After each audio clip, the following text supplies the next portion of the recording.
In this video, I'm going to walk you through the basics of building an Android app. You're going to build an app from scratch. Let's keep it simple. So let's take a look at the basic mocks of the app we're going to build together.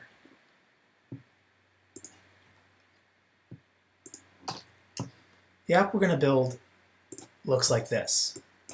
It's a single screen. The screen contains just 3 views. It has a text field, where you can type text, a button, and a label. The idea here is that the user can type in text into the text field, press the button, and then see the resulting text displayed in the label. In addition to this, we will also be displaying the same text that was typed in the text field inside an alert as well. So here's a mock, a rendering of what it will look like after the user has typed something and then pressed the submit button. So you can see here, they've typed code path, they've pressed submit. You can see the word code path is then displayed in the label beneath, as well as the alert at the bottom, which will flash in and then fade out. This app is quite simple, but it does demonstrate many of the important concepts needed in every Android app. First, it demonstrates how to lay out views. Every Android app is simply a collection of screens, in this case one screen for this simple app, and that screen has views inside. Those views are laid out and positioned in a particular way. Also, in order to hook up the submit button, we need to hook up a click handler.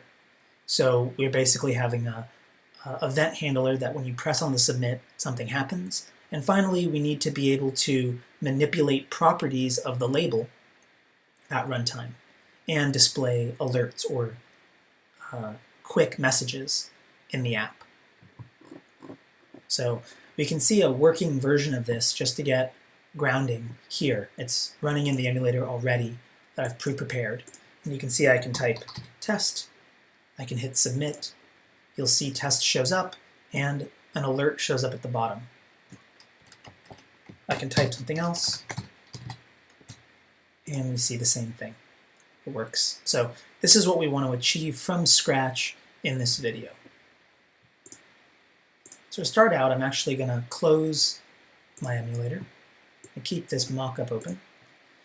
And what we want to do is, in order to get going, we're going to use Android Studio in this video to build the Android app. But of course, you could also use Eclipse, and we have a separate video for that. So using Android Studio, you can see here that if you close all your existing open projects, Android Studio creates a little dialog that allows you to create, open, or import projects into Android Studio. So the simplest way to create a new project is just to click Start a New Project. So I click that. You'll see a dialog pops up. Let's go ahead and enter the name My First App with capital M, F, and A. And with the company domain, this can be anything. Use maybe your own handle, .com. This again is just an arbitrary namespace that you're putting the application into. So this is an arbitrary thing you control. It needs to be unique, and this determines the identifier of the application. Once you've done that, you can see the project is going to be set into a default location here. So maybe I'll call mine, I can call it anything again, so I'll just call it my simple app to avoid conflicts, and then I'm going to hit next. So you can see here that phone and tablet are checked, and you can see beneath that if I wanted to support TVs or wearables, I could check those as well. You'll also notice the minimum SDK here is selected at API 19. So I just want to show you a quick demonstration of the different versions, since it can get a little bit confusing at first. So you can see here that the one selected is 19, on top of that is 21. So if I go now to developer.android.com/about/dashboards, you can see that Android actually provides, Google provides a distribution of platform versions. So you can see that there are really kind of 3 buckets for Android versions. There's the 2.x bucket, the 4.x bucket, and then of course the recently released 5.0 Lollipop. So we can see now that 2.x has about only 9% of Android users actively. So very few, this is worldwide, 9%. The vast majority of users, you can see here, over 90% of users are using API 15 or above. And this is what's called Hollow Android 4.0, 4.x. And then you can notice that 5.0 is actually not listed here because it's currently on very few devices. This will change over the next few months to a year. So for right now, since the vast majority of apps are in the 4.0, 4.x category, the minimum we're going to select is 19, which makes KitKat the minimum. In a real app, you may even select something as early as 4.0 or 4.1 to support a larger demographic of users. So I'm going to switch back to my Android Studio. I'm going to select the minimum SDK of 19. I'm going to select Next. And you can see here there's a wide variety of options. In most cases, we're just going to pick blank activity. Ignoring these options doesn't really hurt you. We mostly want to build our screens from scratch, and selecting blank activity lets us do just that. So for our purposes, you may notice that it says the word activity here. That's a little bit odd nomenclature at first. Essentially, when you hear the word activity in Android, you should think of a single screen. So if I say I want to create a blank activity, you should understand that as I'm constructing a single screen of my app. And then go ahead and click Next. The name of the activity should typically reflect the primary focus of the screen. So for example, in this case, we're simply just going to display some text. So I'm going to call this the simple display activity. And you'll notice that now the layout name is called activity_simple display. So this is, you'll see what a layout is in a second. We can choose the title, which I'll just call simple display app. This represents the title of the screen. And then I'm going to hit Next or Finish. So now Gradle, which is the build system for Android, is rendering our application. When Gradle is finished building, you can full screen the application, and you'll see by default the Android activity or screen is displayed. Now you'll notice that by default here the preview is displayed, and we can actually see the screen here with the label Hello World generated by default. This is a graphical preview of the screen. And on the left-hand side, you'll notice that if you look closely, there's a res folder. The res folder stands for resource. And the subfolder layout is the folder which contains the contents of each of our screens. So each layout file, for example, in this case just the one activity simple display.xml, each layout file is an XML file which contains the hierarchy of views, the list of views, so to speak, that make up a particular screen. So you can think of this as the equivalent of HTML files powering each page of your website. So there's one XML file per page or screen in this application. To see what the layout file actually looks like, to get away from the preview here, we can click on the Text tab, and the Text tab will show you the actual XML. So here's the actual XML that makes up this screen. You can see a quick preview on the right of the XML. So at the root of the XML, there's a relative layout, which is essentially a container for views that will be displayed on the screen. This is a bit like a div in HTML. A container, a relative layout is just a container that you can add views inside of. And then we have different view tags. For example, here's a text view tag, and these tags are associating different views onto the screen. So the Hello World view is called a text view, and just like with HTML, each view has associated attributes. So you can see here that there's a text attribute which specifies the display of the text view or label, and there's also a width and height attribute as well. As you become more proficient with Android, you're going to spend more and more of your time in the XML view, so the view that we're in now, versus the design view. But starting out, you'll find that the design or preview mode is really useful because it makes it really easy to create your screens when you're first starting out. So graphical mode is great for now, but you'll find that it's a little bit frustrating when you get into more complex UIs. So let's kick things off. We're going to go ahead and delete the Hello World label to clear the screen. And you'll notice that you can select the phone that you want to preview on. For right now, I'm selecting the Nexus 4. You'll also notice that I've selected API 21 as the version to render, so this is going to show us the 5.0 version of the app. But we could select API 19 to see the 4.0 version of the app as well.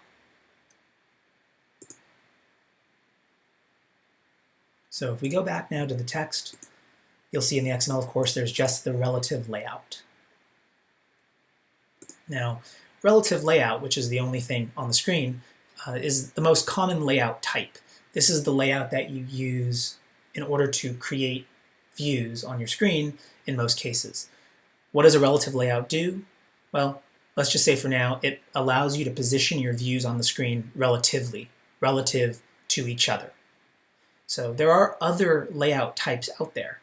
And if you're curious to understand any aspect of what we're covering in this tutorial in more detail, just go to the guides.codepath.com,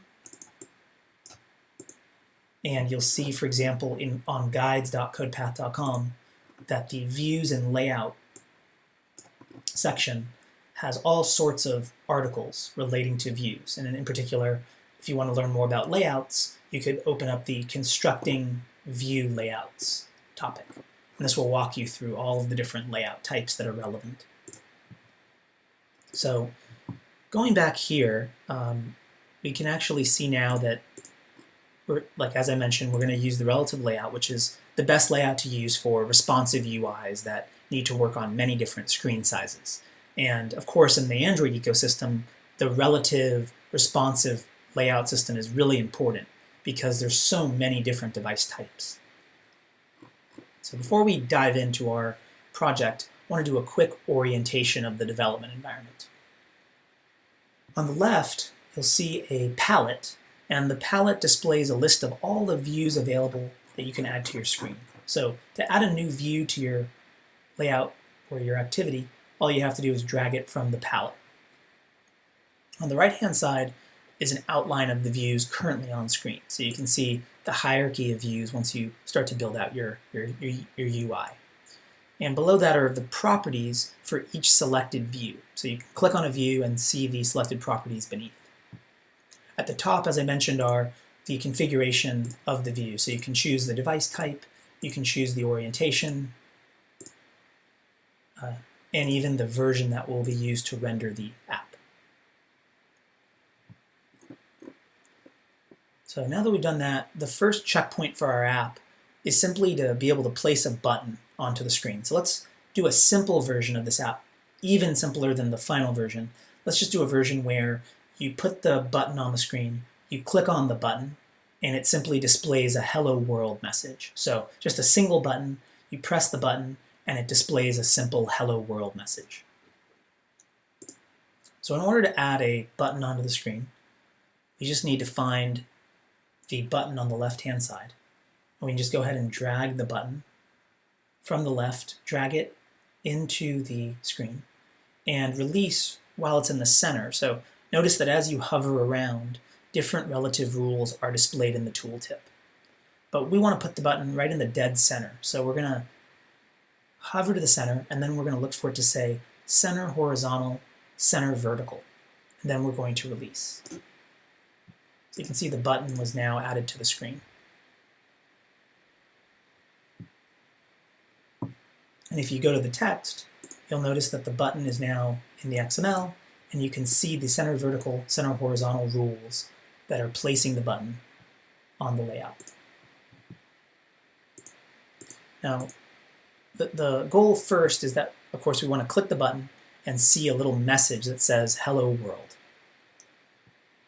But you'll notice that the button just says New Button. So before we set up the click event, or the click handler for the button, let's just set the button's text.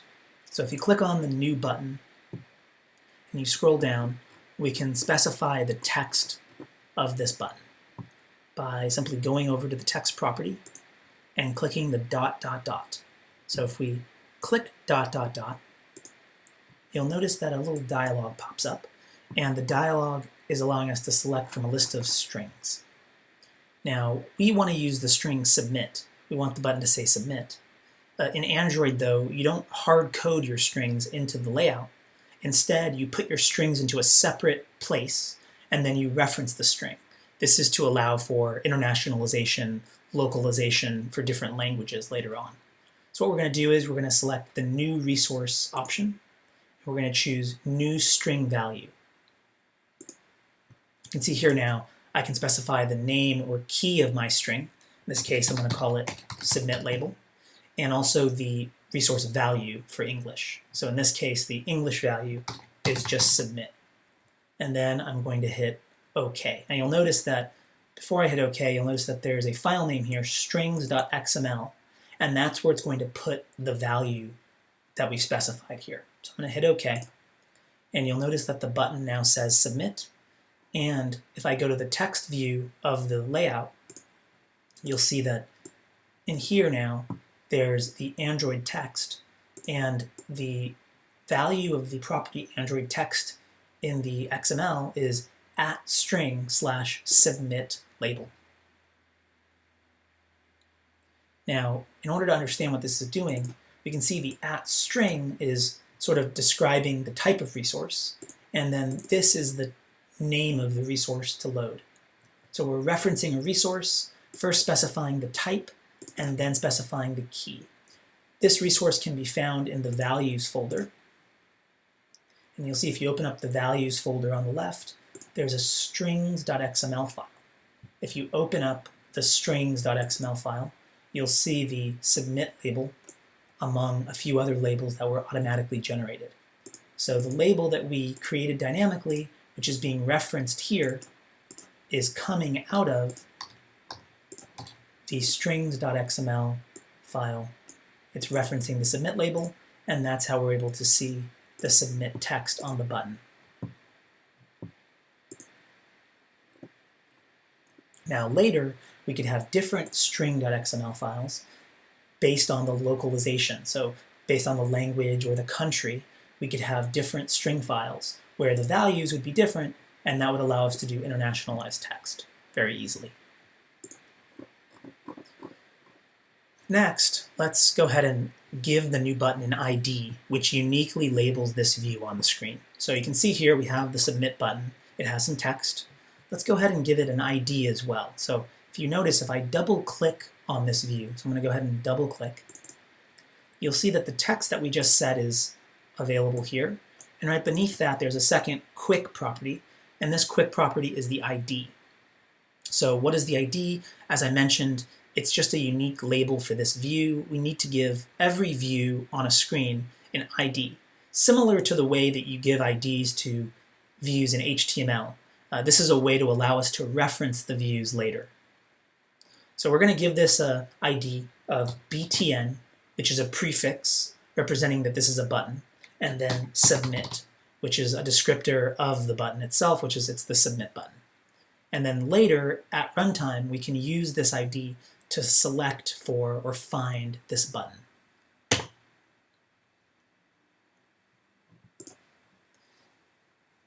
So we have our button, we have the ID, we have the text. Now we are going to set up a click handler for the button.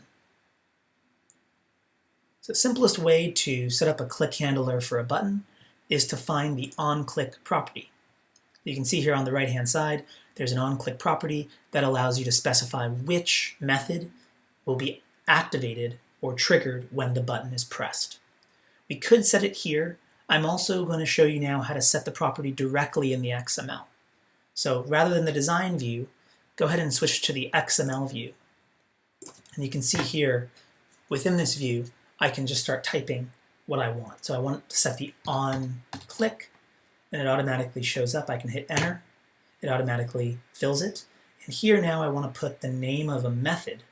And again, this is the name of the method that I would like to fire when the button is pressed. So I'm going to call the method onSubmit. Again, the name of the method is arbitrary. It could be any method name, but I'm just going to simply call it onSubmit for right now. So that's a property we're setting directly in the XML. And of course, this method onSubmit doesn't exist anywhere. So we'll have to define it in order to set up our click handler. So one thing you might be wondering at this point is, how do we know what attributes can be set on a view, right? On any view. So we're in here, what properties can I access or set? Well, the simplest way to understand this is just to hit the autocomplete button. So on most computers, it's just going to be Control space or Alt space or something along those lines, or Command space. And you can see that when you hit it, the autocomplete comes up, and this is a list of every property that can be set within this view in its current context. And if I click on any one of these, I'll immediately get the documentation showing me how to use it. So it's very, very easy to figure out what I can set, what I can do, and what values will go in there by just reviewing the documentation here. In addition to that, I can actually look at the full documentation on the web. So if I want to get the full documentation, I can go to the developer.android.com/reference, and I can search for any view that I'd like. So for example here, if I search for button, I can choose android.widget.button, and I'll see a little overview of how to use a button. So in particular, I could find, for example, the onClick property of a button.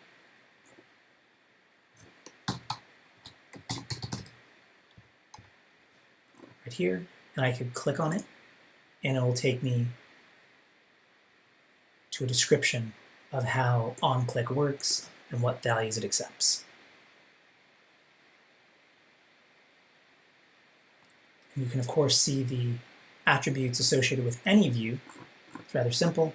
So, for example, if I want to look at a text view, I can then look at a list of all of the attributes. On the left-hand side are the XML attributes. This is how you set the attributes within the layout file. On the right-hand side, directly next to it, are the related Java methods for this view. So this gives you kind of an equality index where you can see the XML and the Java for each property of a view. And this is for every view in the Android system.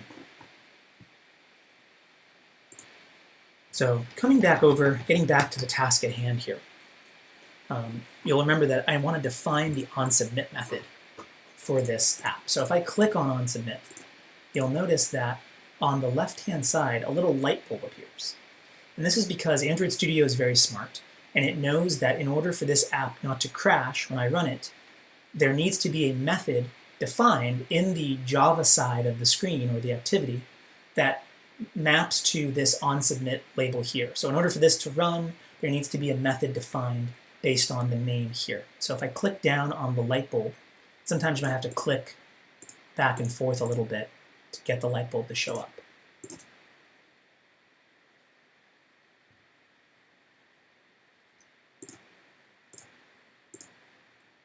If you click on the light bulb, you can select Create onSubmit in Simple Display Activity. So this is going to define the click method for us in the activity or the screen automatically.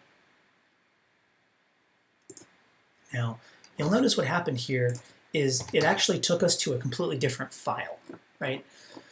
So you need to define the onSubmit button in this file. This file is fundamentally the counterpart to the layout. So you can see here that this layout is the look of the screen. So this is how the screen looks. This is the view layer. And if you open up the Java folder and the My Simple App or the namespace folder, you'll see the other part of the activity. So basically the view goes into the layout and the logic goes into the Java source file. Each screen, right, so if your application has 10 screens, there would be 10 Java source files and 10 layout files.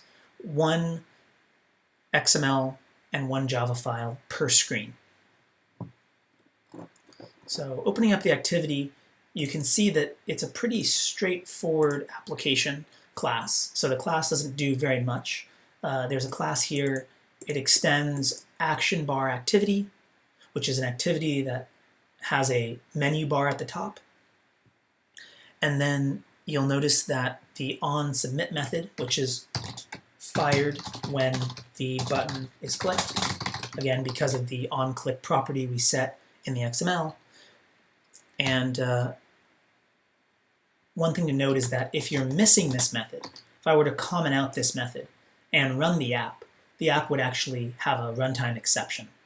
So you might want to check out the debugging video later, but as a short note, unless you have this name exactly the same as the name in the XML with this exact signature, the app will crash. So of course, anything in here will be fired when we run it. And the first thing we want to do is just, when we press on submit, we just want to see a hello world message. So we just want to show a hello world message on screen. In Android, when you want to display a quick alert or a quick message on screen, we use something called a toast. So a toast is equal to a simple alert. So let's go ahead and click on this. And you'll see here we'll do toast make text. This will print hello world.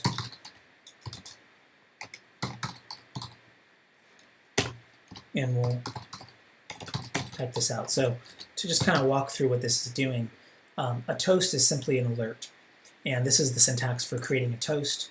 You can find this online or in the documentation. It's just toast.makeText, which constructs the toast object. You pass in the location where you want the toast to display. In this case, it's within the current screen, so it's this activity is where we want to display the toast.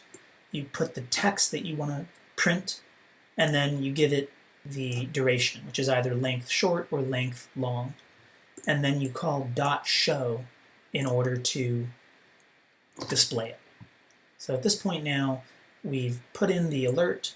We should be able to see the hello world text on screen when we press the button, which is linked through the XML. So let's go ahead and start up our emulator. So if we go now to the virtual AVD manager, so click on the AVD manager icon or Tools, Android AVD manager. What we're going to do is we're going to click on one of our emulators, and then we're going to hit start. So it's now booting up one of our emulators here. Remember that we want to leave the emulator running once it's booted, because booting the emulator takes quite a bit of time. So now we're going to unlock the emulator, and here it is. And don't forget that you need to verify if the emulator is currently attached. If it's not attached, it won't actually work when you hit run. It'll cause some weird issues. So just to remind you how that works, we're going to go to Tools, Android. We're going to open up the Android Device Monitor. This is how you look to see if the device, the emulator, is attached properly. So I'm going to click on the Android Device Monitor. You can also get that via the icon here. So it's going to boot up. And you'll see that what it's going to do is on the left-hand side, it's going to show us all of the loaded devices within the system.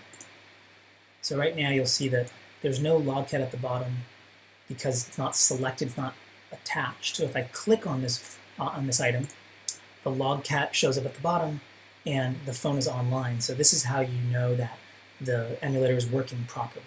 If it's not working properly, if you don't see the emulator there, click down and select Reset ADB. Once it's finished resetting, the emulator should show up as long as it's running, and then you can click to select. So with that said, let's go ahead and run the app and verify that when we click the button, as expected, we'll fire the onSubmit method and we'll see the hello world toast. So I'm going to hit run. It's going to execute the Gradle build, and when it's ready, it'll show up on the emulator.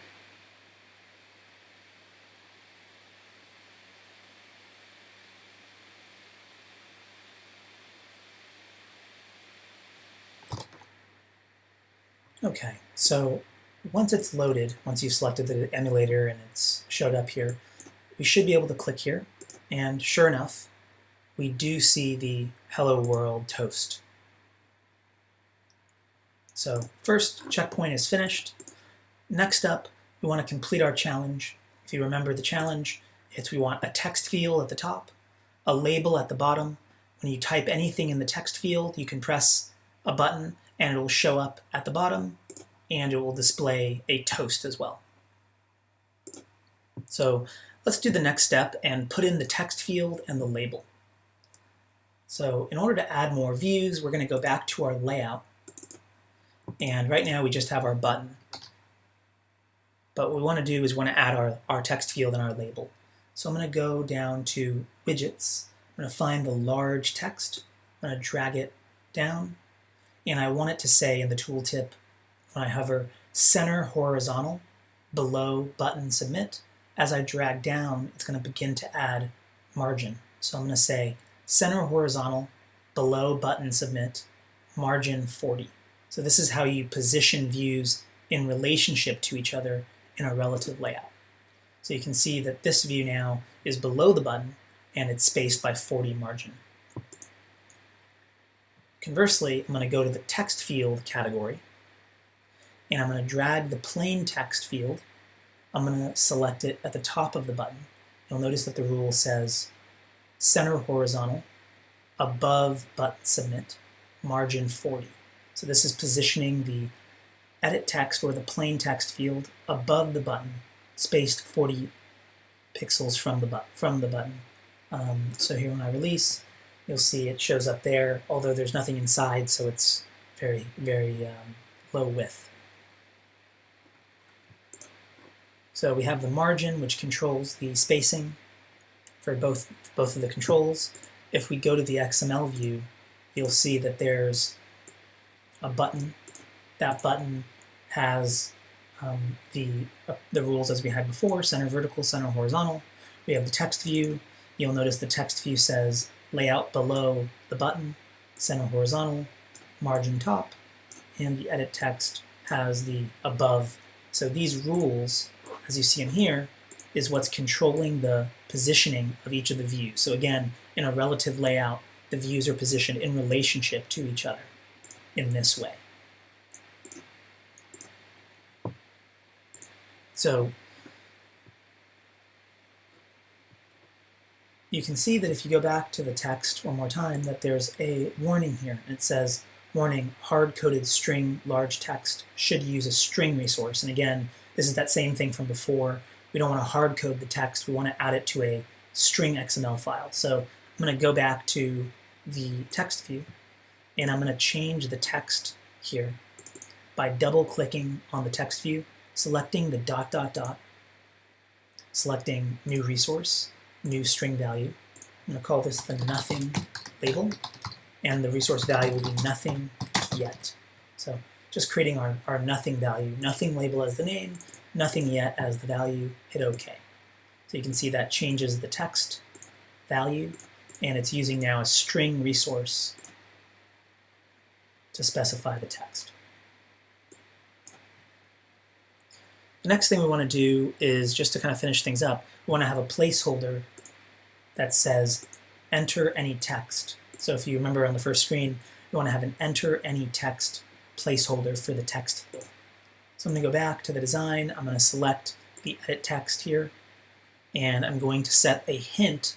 A hint is a placeholder. I'm going to find the hint property here. I'm going to type in, I'm going to click ... I'm going to click new resource, new string value. I'm going to call this the enter any text label. The value is enter any text. And hit OK. Again, this is creating another string resource, all of them now living in the strings.xml file. So we have the enter any text, the correct placeholder now, And the final thing we need to do is just to set IDs for both of these. So I'm going to double click on the text field and specify the ID. And the ID will be prefixed ET for edit text, and then words. So edit text words, enter. And then for the text view, I'm going to double click on the text view or the label, and I'm going to set the ID to TV, TV for text view, and then label. So just kind of two simple IDs. And again, the IDs are unique identifiers for each view on the screen. So now all three of my views have an ID. We have the TV label, the ET words, and the button submit. The final steps now are to hook up the logic to actually display the text field's value when the button is clicked. So to do this, we're going to go back to the source file. And you'll notice that if you click on this little icon here,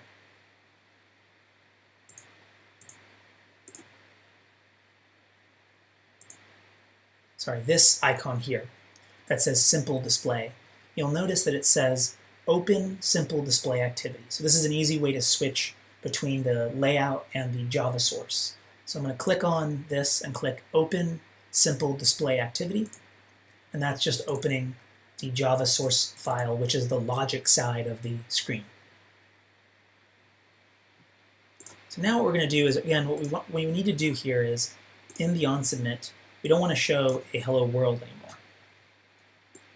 Instead, just to kind of enumerate what we want to do here, we want to get the value from the text field.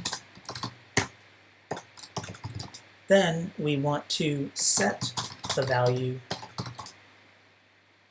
into the label. So display the value in the label. And then finally, we want to display the value as a quick alert. So first step is we need to get the value from the text field. So you'll remember the text field is called ET words in the layout. We need a way of getting access to the text field and getting its value. So what we're going to do here is we're going to create a member variable for the edit text field. We're going to call this private, and we'll notice that if we go to the XML, if you look at the type here of the component, you'll see it's called an edit text. So going into the design view of the screen, we see that the ET words is an edit text, and the text view or the text label is called a text view. These class types are important when you're retrieving them in the Java. So I'm going to switch back over to the Java source, and in here I'm going to create a variable for my edit text. I'm going to name it based on convention with whatever the ID was. So I'm going to call this ET words, right? And then this is just a field. This is null right now, so it's currently null. In order to give it a value, we need to look up the value of it from the layout file, right? So the layout, there exists an edit text in the layout. We need to get access to that here. So notice that this line, the set content view, this is what creates the layout in memory. So it's this line here that associates the Java with the XML. Once you've done that, then our views are created in the layout. And then we can find the references to those views. So in order to do that, we're going to set the value of ET words. And in order to find the text field that exists in memory, we're going to do find view by ID, and we're going to say TV label. Excuse me, we're going to say ET words. So ET words is going to look up the ET words ID. This ID is being defined in the XML right here. So this ID is being created, this ID resource is created right there, ET words, and then here we're linking this variable, we're looking up the view in the layout via the find view by ID. Final problem is that a find view by ID returns a view, whereas we need it to return in a text field, because that's what it's expecting, and Java is very particular with types. So we need to manually cast or change the view into an edit text so that it has all of the properties of a text field. So this is a very common template. You're going to have at the top a private type and then ID, right? And then here you're going to have the variable name is equal to type, and then find view by ID, and then r.id and then the ID. So this is a very, very common boilerplate where you save a variable, which is the type of view, you associate the view to an ID within the onCreate after the views have been created in setContentView. So we now have access to our ET words. In onCreate it's set, and so we can go down now and we can get the value from the field here. So I'm simply going to say now, in order to get the value, string field value is equal to, and then I'm going to say etwords.get text. So every text field has access to the text property. You can see this in the autocomplete or in the documentation.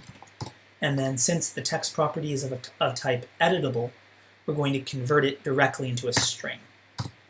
So now this value represents whatever was typed into the text field. And then we can display the value as an alert using a toast. So again, I'm going to say toast.makeText. I want to display it in this context, this activity, so I'm going to say this. The text in this case is going to be field value, and the duration is going to be a constant toast.length short, and then we're going to call show so that the toast is actually displayed. So in theory, when I type something now into the edit text, the text field, press the button, I should see the toast. So I'm going to go ahead and run that.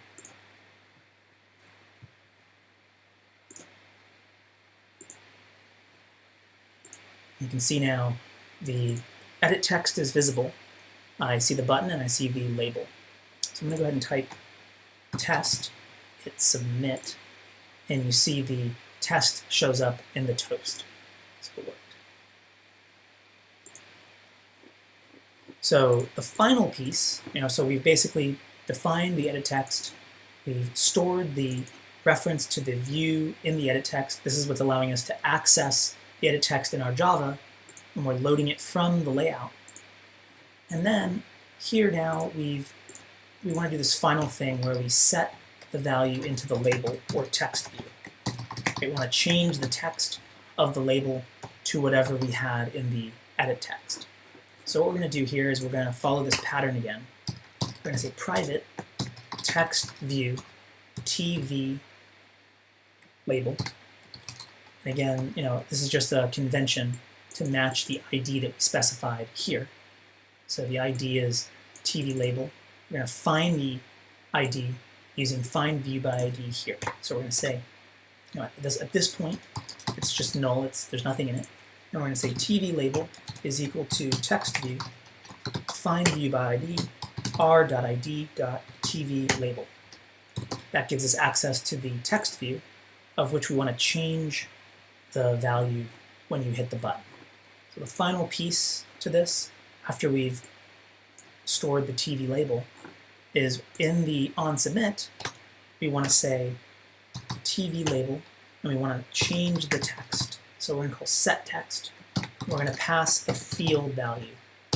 So that does all three things. First, we get access to the edit text. Then we get access to the value within the text field. Then we set that value into the label. And finally, we toast it as well, using the toast, which is an alert. So I'm going to run this again. Let's see if it works.